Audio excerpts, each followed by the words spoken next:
Madame, Messieurs, bienvenue à ce rendez-vous d'actualité de province et vous faites très bien de choisir B1 pour vous informer. Bonne nouvelle, enfin, les corps de victimes des pluies torrentielles qui s'est abattues sur Mbanzangungu, corps gardés à la morgue de Nsonankulu, ont été inhumés ce dimanche 24 janvier au cimetière nécropole Mwakasa au village Boko, bien avant leur mise en terre. Le gouverneur du Congo central et quelques députés tant nationaux que provinciaux ont rendu les derniers hommages aux 18 infortunés. Dadi Simbadio.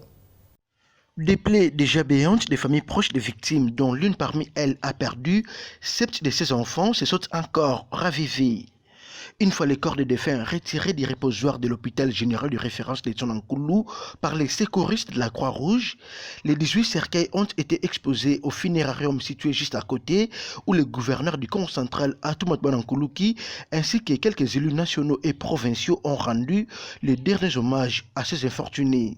C'est à l'image du député national Pierre Ntsumbu Kalavo, ce député national élu de Mbanzangungu qui était le premier à tirer la sonnette d'alarme au moment de ces incidents malheureux qui ont endeuillé plusieurs familles.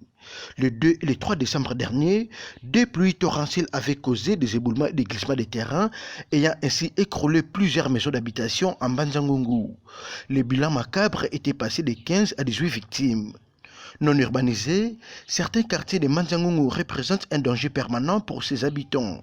Il essaie de souligner que le gouvernement provincial du Congo central a assuré la prise en charge intégrale des obsèques en mémoire des victimes jusqu'à leur inhumation.